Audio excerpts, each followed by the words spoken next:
그럼 이제 또 바로 베냐민으로 넘어가 보도록 할까요? 자, 앞에서 루카치는 해겔의 특수성 개념에 영향을 받았어요. 고전주의 미학으로 발전해 갔던 것 같아요. 저는 이제 해겔이 좀 모더니즘 예술가다. 근데 20세기 초에 우리가 모더니즘 예술이 있죠. 뭐 추상화라든가 뭐 등등과 같은 모더니즘 예술가로 보는데요. 자, 이번에는 또 베냐민 같은 사람은 해겔을 해석해서 일종의 포스트 모더니즘 미학으로 발전시켜 나갑니다. 그래서 아주 요즘은 루카치보다는 오히려 베냐민에 관해서 많은 사람들이 관심을 지니고 있는데요. 이 베냐민이 이렇게 포스트 모더니즘 미학을 발전시켰을 때 기초가 됐던 개념이 이제 알레고리라는 개념이고요. 이 알레고리라는 개념은 베냐민이 해겔의 낭만주의 미학 개념에서 끌어낸 거다. 이렇게 볼 수가 있습니다. 알레고리 개념을 그리고 이런 알레고리 개념의 기초에서 소위 기계복제 시대 때의 예술이라든가 소위 이제 사회주의 예술의 충격 효과 뭐 이런 얘기를 이제 전개해 나가는데요. 자, 이제 한번 보도록 하죠. 베냐민이라는 사람은 여러분 다 알고 있죠. 유대인이었고요. 또 사실은 그 뭡니까? 유대교의 카발라이즘이라고 있습니다.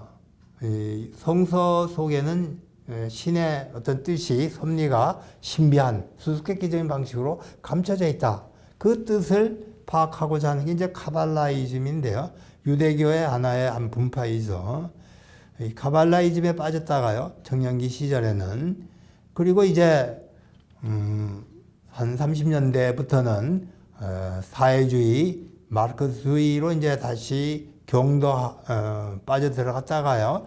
마침내 이제 여러분이 잘 아다시피 그 자살하게 됐죠.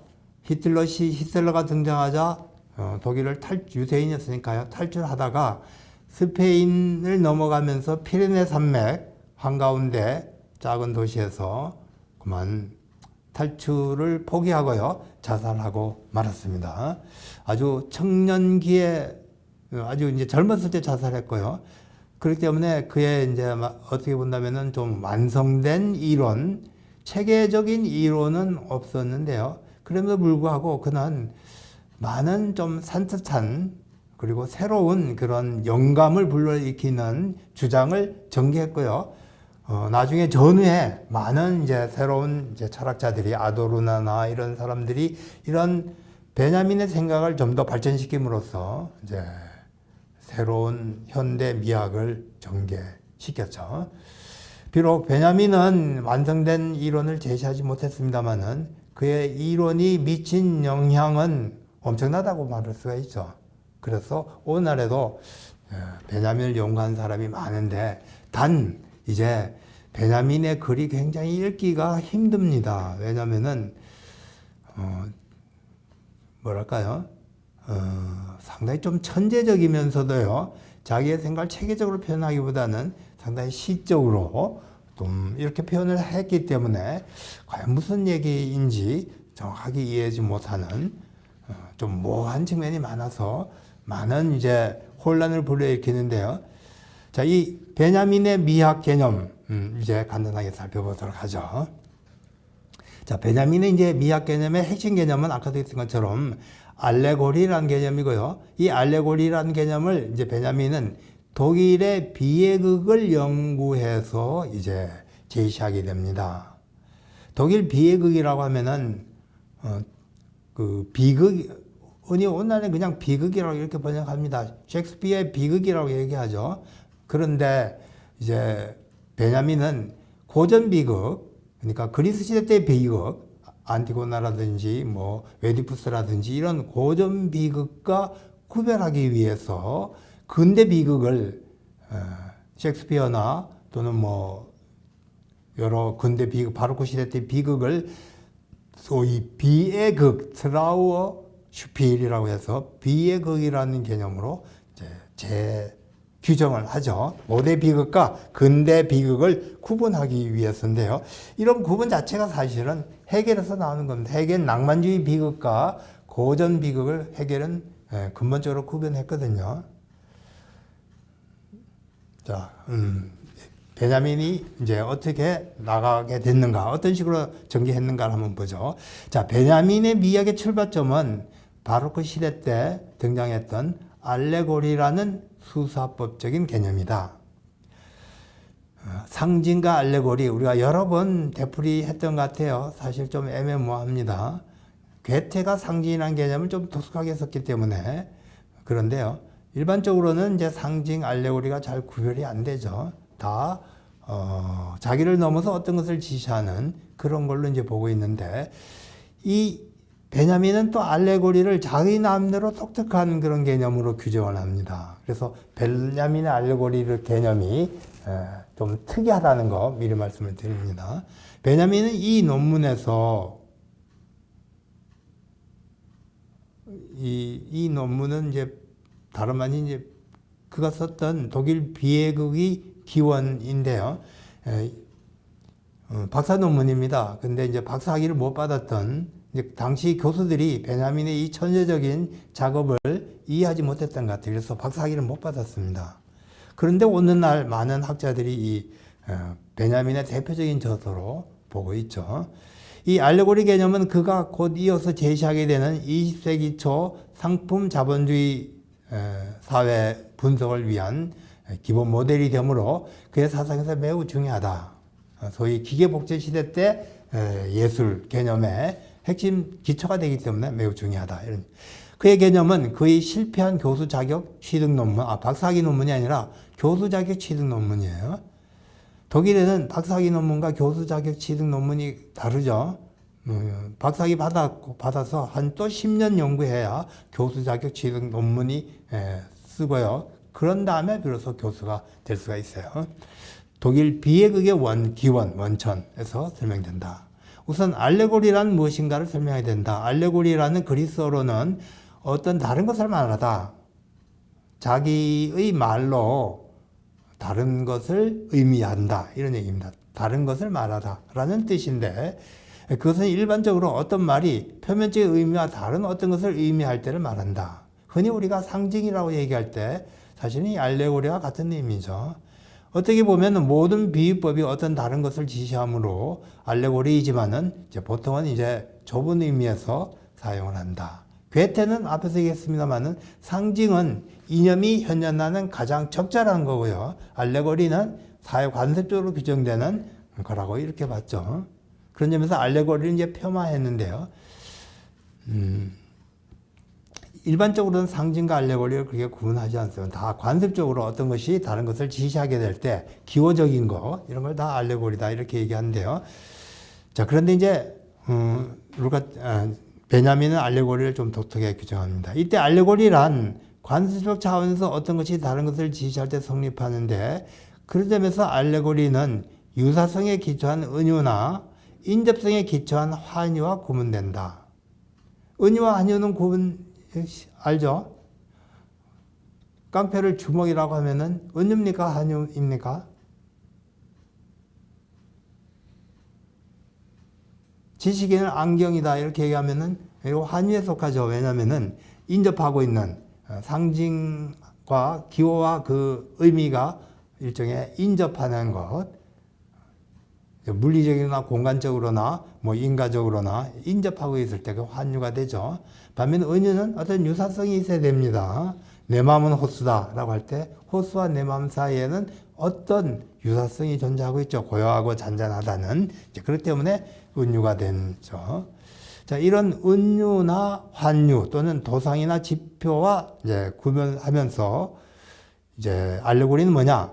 유사성이든 인접성이든 어떤 직접적 연관을 가진다는 점에서는 공통점이 있는데, 반면 알레고리와 그 의미 사이에는 직접적 연관이 없고 간접적인 연관, 좀 문화적 또는 관습적 연관만이 존재한다. 그럴 때 알레고리다 라고 얘기한다는 거죠. 전두환이 대머리다. 대머리를 우리가 독재다. 독재는 대머리다. 이렇게 얘기할 때 이거는 전두환이 살았던 시대에 살았던 사람들이나 이해하는 거고요. 일반 사람들은 이해하지 못하죠. 이거는 일종의 사회 관습적인 연관이라고 말할 수 있을 것 같아요. 자, 그런데 이제 베냐민은 이런 사회 관습적 연관 밑바닥에 더 근본적인 어떤 구조가 존재한다. 알레고리의 구조가 존재한다고 보는데요. 베냐민은 알레고리가 단순히 주관적 관습의 소재를 두는 것이 아니라 여기에 객관적 소재가 있다고 본다. 즉 알레고리는 두 개의 개념체계, 즉 두 개의 구조가 서로 중첩될 때 발생하는 거다. 그러니까 알레고리 밑바닥에는 두 개의 구조가 중첩할 때 성립한다는 겁니다. 여기는 이제 하나의 개념체계가 서로 다른 개념체계가 서로 충돌, 접합할 때 나타날 수가 있는 거겠죠. 예를 들어서 우리가 독재자를 대머리다 이렇게 얘기할 때는 대머리는 신체의 체계 속에 있는 한 부분입니다.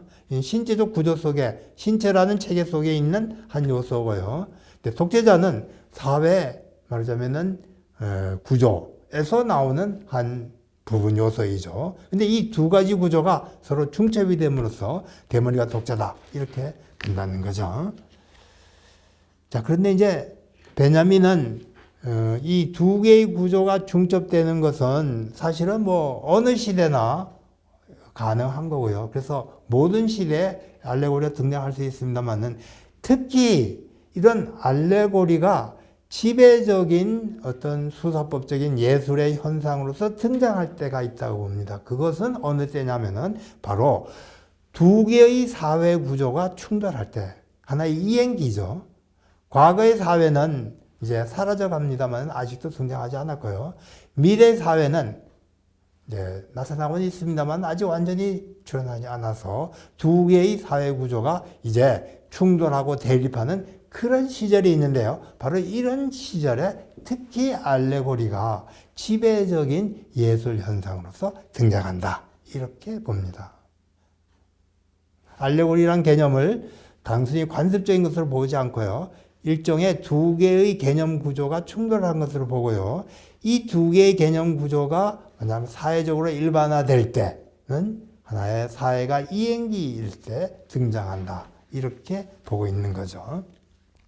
이름으로써 이제 베냐민은 알레고리라는 개념을 일종의 시대를 규정하는, 시대적 예술을 규정하는 하나의 개념으로 제시할 수가 있었던 거죠. 마치 앞에서 우리가 헤겔이 고전주의 시대 때는 그리스 조각 이상적인 그런 현상의 모습이 지배적이다. 이렇게 얘기함과 유사한 방식으로 이 베냐민은 알레고리는 어떤 이행기 시절을 대표하는 그런 예술 형식이다. 이렇게 봤다는 겁니다. 이런 객관적 소재가 있다고 보면 즉 알레고리는 두 개의 개념 체계 즉 구조가 충돌할 때 중첩할 때 발생한다. 그 밑에 보죠. 이행기 시대 두 개의 문화가 충돌하면서 자주 발생하게 되고 알레고리가 문학적으로 유행하게 되는데 예를 들어서 중세에서 근대로 이행하는 시대 바로크 시대가 바로 그런 시대죠. 바로크 시대는 중세의 끝이고 근대의 출발점입니다. 절대주의 시대를 얘기하는 거죠. 바로 이 시대에 등장했던 이 시대는 두 가지 예술이 충돌했습니다. 고전 그리스의 예술이 새로운 이제 예술로서 등장하면서 또 과거 중세 신학적인 그런 예술도 잔존하고 있죠. 그래서 두 개가 예술이 충돌하면서 소위 르네상스 예술이 만들어지죠. 르네상스 예술을 보면은 상당히 좀 복합적입니다. 그래서 좀 이상한 느낌이 드는데요. 예를 들어서 미켈란젤로의 작품 앞에서도 예를 들었습니다만은 마돈나를 보면 어떻는가요? 마돈나가 고전 그리스 시대 때 미의 여신으로 그려져 있죠. 사실 마돈나를 미의 여신으로 그려놓으면은 사실 마돈나라는 느낌이 잘 들지 않다 볼 수 있는데요. 안 그런가요? 여러분 피에타상 미켈란젤로 알죠? 피에타상 그죠? 바로 거기에 마돈나의 모습이 이상적인 아름다움의 모습으로 그려져 있죠. 또 마찬가지입니다. 천지창조에서 미켈란젤로는 심판하는 예수의 모습, 재림에서 심판하는 예수의 모습이 그려져 있는데요. 이 예수의 모습은 어떤가요? 다름 아닌 뭐 알렉산더와 같은 그리스의 영웅의 모습이죠. 예수, 심판하는 예수의 모습과 알렉산더와 같은 군신의 모습은 좀 다른데요. 미켈란젤로 양자를 중첩시켜 놨죠. 그런 측면에서 좀 어색한 감을 주지 않느냐. 이 바로크 시대의 특징입니다. 자, 바로크 시대 때 이런 알레고리 예술이 등장했다는 얘기입니다. 자, 베냐민은 17세기 바로크 시대 예술의 특징이 바로 이런 알레고리 사용에 있다고 한다. 그는 당시의 비예극, 특히 고대 비극과 구분해서 비예극이라 하는데 의 기본 구조가 바로 이런 알레고리의 형식이다라고 본다는 거예요. 당시 비예극의 기본 구조는 두 가지 세계가 중첩되어 있습니다. 하나는 세속의 세계고요. 하나는 신의 세계입니다. 이 두 개의 세계는 서로 분열되어 있으면서 서로 통일되어 있어요. 앞에서도 잠깐 얘기했습니다만은 두 개의 세계는 표면적으로는 세속의 세계에서 각자 자기의 개인적인 목적, 주관적인 야심을 추구해 나가죠. 그러나 그 배후에서는 보이지 않는 손에 의해서 또는 인간의 보이지 않는 손에 의해서 이 인간이 지배되고 있습니다. 이 보이지 않는 손은 곧 신의 손이고요. 이 보이지 않는 손이 인간을 움직이고 있음으로써 그것은 한 개인에게서는 소위 자기가 알 수 없는 어떤 파토스라는 형태로 나타나게 되죠. 그래서 근대 거의 모든 예술은 바로 파토스적인 인간이 등장합니다. 오늘날에도 우리가 예술하면 파토스 이런 생각이 나는데요. 보이지 않는 힘이 우리를 지배하고 있다 이런 얘기입니다. 결국은 이 보이지 않는 힘이 뭐겠어요? 신의 세계이겠죠. 자, 바로크 시대 때 바로 그런 예술이 등장했는데요. 이런 예술은 이제 구체적인 예를 들어서 이제 이 베냐민은 주로 그 그리피우스라는 사람이 있습니다. 그 사람의 연극 바로크 연극입니다. 레오 아르메니우스라는 연극을 이제 대상에서 분석을 하는데요. 오히려 여러분들이 이해하기 쉽게는 셰익스피어의 연극이라든가 또는 프랑스의 그 대표적인 바로크 시대 때 예술가 누구죠? 페드라를 쓴 예술가가 누구죠? 이 이름이 페드라를 쓴 예술가 라시느죠. 라시느 페드라 보셨나요? 읽어보셨나요? 페드라 라시느 우리나라에서도 자주 이제 공연되는 연극인데요. 거기도 보면은 열정에 사로잡혀 있는 인간의 모습이 나옵니다. 페드라는 자기의 의붓 아들인가요? 아니죠. 왕의 아들이죠. 자기 이제 아들인 셈인데 의붓 아들 맞네요. 의붓 아들을 사랑하게 되죠. 그래서 열정을 이제 이기지 못해서 이제 고백을 하는데요. 의붓 아들은 그것을 거부하죠. 때문에 이제 페드라는 의붓 아들을 이제 왕에게 오히려 고발하죠. 자기를 겁탈하려고 했다고 해서 결국은 이제 왕은 분노해서 이 의붓 아들을 죽이죠. 포세이돈 신을 불러 일으켜 가지고 와서 바다에 빠뜨려서 죽게 하는데요. 이 의붓 아들이 죽자 이제 페드라는 자기의 죄를 뉘우치고 마침내 이제 평정한 상태, 고요한 상태로 되도록 하게 된 열정에 사로잡혀서 마침내 자기 자신조차도 파괴하는 그런 인간. 그게 페드라의 모습인데요. 그게 사실은 오늘날 거의 모든 근대 예술의 가장 기본적인 개념이죠. 여러분들이 수많이 보는 영화, 거의 대부분이 이제 열정에 사로잡혀서 불륜에 빠졌다가 결국은 자기 스스로 파괴하고 마는 그런 인간. 또는 욕망에 사로잡혀서 과도한 어떤 성적 욕망 이런 걸 추구하다가 결국은 자기 몰락하고 마는 그런 인간. 오늘날에도 거의 대부분의 영화 소설에 나오는 인물이 열정에 사로잡혀서 자기를 파괴하는 그런 인간이죠. 이게 사실 근대적 인간의 모습입니다. 얼마 전에 영화 타르라는 영화 봤는데 혹 보셨나요? 꼭 보시기 바랍니다. 방금 제가 예를 들었던 그런 인간의 모습입니다. 열정에 사로잡혀서 자기를 파괴하는 인간의 모습인데요. 꼭 보시기 바라요. 이 다른 영화는 동시에 음악이 무엇인가, 음악의 원천을 다루고 있는, 그래서 굉장히 좀 예술 미학적으로도 의미 있는 그런 영화인데요. 여러분들이 미학에 관심이 있으니까 꼭 한번 보시기 바라요. 자, 당시 비극의 기본 구조는 세속 세계와 신의 세계 사이의 이원적 분열이다. 세속 세계는 자기 스스로 파멸한다. 당시 비극은 주로 역사극의 형태를 띠고 있는데 당대의 현실을 직접 다루기보다는 그와 유사한 구조를 가진 과거 역사에서 소재를 찾는다.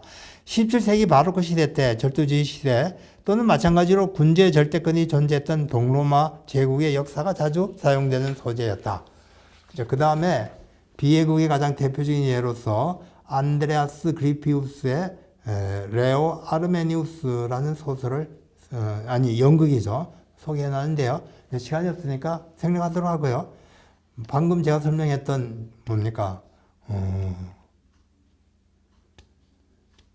라틴의 비극 페드라를 연상하면은 여러분들이 충분히 이해할 수 있는 그런 부분이 아닐까 해요. 그래서 한 장 그냥 넘어가도록 하겠습니다.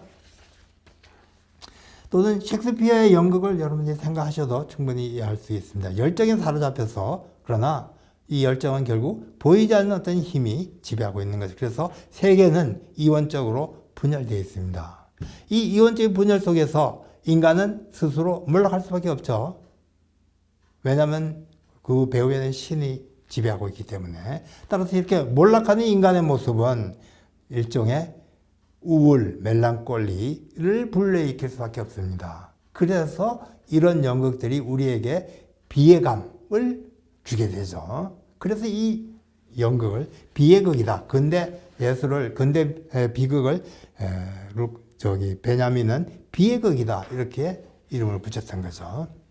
자, 이런 비애감, 멜랑콜리의 느낌, 몰락하는 자기 스스로에 대한 어떤 슬픔, 이런 감정은 비단 비애극과 같은 연극에서만 등장하는 것이 아니라 제가 여기 인용하고 있는 그 그림, 그 유명한 디러의 작품 멜랑콜리라는 작품에서도 잘 보여지고 있죠. 과학의 시대가 도래했습니다. 주변에 보면은 과학적 상징들이 많이 있죠. 그러나 이 과학의 시대에 인간은 자기가 동시에 몰락하고 있다는 것을 예감하고 있는 거죠. 알지는 못합니다. 다만 마음속에서 느낌으로서만 주어지고 있는 파토스적인 인간이 가지고 있는 그런 모습입니다. 이 시대 바로크 시대의 멜랑콜리는 일반적이었다. 이는 디러의 멜랑콜리라는 그림에서도 잘 나타난다. 이런 멜랑콜리의 원인은 뭔가? 그것은 곧 세계의 분열이다. 현실 세계는 배우의 어떤 세계에 의해서 지배되지만은 인간은 그 힘을 알지 못하고 다가오는 몰락의 운명 앞에서 두려워한다. 이게 우리 자신, 현재 살아가고 있는 우리 자신의 모습입니다. 그렇죠? 여러분들도 항상 언제 몰락한지 모르겠다 해서 전전긍긍하고 있는 게 아닐까 생각하는데요. 왜냐하면 우리의 운명을 우리가 지배하지 못하기 때문에 그런 거죠. 자, 그런데 이런 분열은 물론 자본주의 사회의 기본적인 특징입니다. 앞에서도 여러 번 얘기했습니다만은 근대는 자본주의 사회이고요. 이 자본주의 사회는 각자가 자기의 욕망에 따라서 살아가면서 시장의 교환을 통해서 자기의 욕망을 충족시키죠. 그러나 시장이라고 하는 것은 인간이 알 수 없는 세계입니다. 그래서 자기가 열심히 노력해서 과연 자기가 의도했던 결과를 얻을 수 있는지 그거는 알 수가 없어요. 시장에 나가서야만 알 수 있는 거고요. 거의 대부분 자기의 예상과는 다른 결과에 도달하게 되죠. 이런 근대 자본주의 사회라고 하는 기본 구조가 기본적으로 이렇게 분열되어 있습니다. 하나는 표면적인 세계예요. 각자 자기의 욕망을 추구하는 세계입니다. 또 하나는 보이지 않는 어떤 힘이 지배하는 시장이라는 보이지 않는 힘이 지배하는 세계이죠. 우리 눈앞에는 각자 자기의 욕망을 추구하는 이 세계밖에 나타나지 않습니다. 그러나 실제 세계는 이 보이지 않는 힘에 의해서 지배되고 있는 거죠. 이렇게 세계가 분열된 근대 사회의 모습이 바로 이런 멜랑콜리한 인간의 모습이고요. 자, 이런 인간의 자본주의 사회의 모습은 결국 근대적 종교의 모습으로서 나타나죠. 근대 종교가 바로 개신교인데요. 프로테스탄티즘인데, 프로테스탄티즘이란 말로 바로 개인의 자유를 인정하면서 예정조화, 신이 지배하는 예정조화를 믿고 있는 그런 세계입니다. 이 운명은 이미 예정되어 있다. 구원받거나 구원받지 않거나 그것은 신의 힘에 달려 있다. 그죠? 개신교의 특징입니다. 프로테스탄티즘. 믿음을 통해서 구원받을 수 있다. 그러나 궁극적으로는 이 개인에 의해서 얼마나 열심히 믿었느냐 그것에 달려있지 않죠. 궁극적으로는 신의 선택에 달려 있습니다. 신이 누구는 구원을 해주고요, 누구는 구원해주지 않습니다. 믿음이 강한 자들어도요 타락시킬 수 있고 구원을 주지 않을 수도 있고요. 아무런 믿음이 없는 사람도 신은 그를 구원할 수 있는데요. 신의 뜻은 인간이 알 수가 없는 거죠. 이게 바로 근대 개신교의 특징입니다. 그렇기 때문에 사실 개신교 신도들은 전전긍긍하죠. 신의 뜻을 알 수가 없으니까요. 자기가 구원받지 않을 수, 구원을 못 받을지 알 수가 없습니다. 반면 가톨릭은 그렇지 않습니다. 가톨릭은 거기에는 신은 어떤 도덕적으로 열심히 노력한 사람은 구원하고요, 도덕적으로 타락한 사람은 신은 처벌하고요. 여기에는 어떤 명백한 질서가 존재합니다. 우리는 열심히 노력하면은 도덕적으로 신의 구원을 받을 수 있다는 믿음, 신뢰를 갖고 있어요. 그래서 가톨릭은 오히려 인간을 말하자면 편안하게 해줍니다. 정 잘못했을 때는 면죄부를 사거나 아니면은 몇 대 얻어맞으면은 구원을 받을 수가 있으니까요. 자, 그러나 개신교는 너무 무서운 종교입니다. 왜냐하면 신의 뜻을 알 수가 없어요. 나는 아무리 열심히 하더라도 구원을 받을 수 없을 수도 있으니까요. 그래서 모든 사람들은 오히려 더 열심히 이제 신에게 의존하죠. 빌고 그럽니다만은 아무리 해도 신의 뜻은 알 수가 없다는, 그렇습니다. 자, 지금까지 이제 알레고리의 핵심 개념을 얘기를 했습니다. 다시 한번 간단히 정리를 해볼까요? 알레고리의 개념은 뭐냐면은 소위 이제 그 은유나 환유, 도식이나 도상이나 아니면 지표와 구분되죠. 직접적인 관계가 있는 것이 아니라 간접적 관계를 가진 겁니다.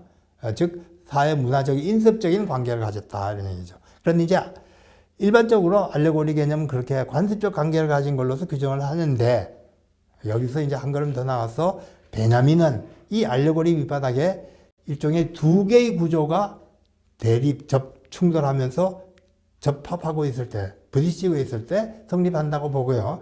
이 두 개의 구조가 충돌하는 것이 가장 일반적으로 일어나는 시대는 이행기 시대다 이렇게 보죠. 그리고 이제 베냐민이 이런 이행기 시대의 대표적 예로서 바로크 시대를 들고 있습니다. 바로 이 바로크 시대 때 연극이나 미술이나 전부 다 일종의 보이지 않는 인간의 모습, 보이지 않는 손, 보이지 않는 인간을 지배하는 보이지 않는 그런 신의 모습이 그려져 있는데요. 그 때문에 인간은 우울하고 멜랑콜리에 빠져 있죠. 자, 바로 이것이 이런 이행기의 모습일 뿐만 아니라 바로 그 시대 때 근대 자본주의 사회의 기본 모습이 사실은 이런 이원적 분열의 사회다. 그래서 이 알레고리는 말하자면 근대 자본주의 사회 전체를 특징 짓는 가장 기본적인 하나의 모습, 예술적인 모습으로 나타날 수 있다. 그런 얘기였습니다.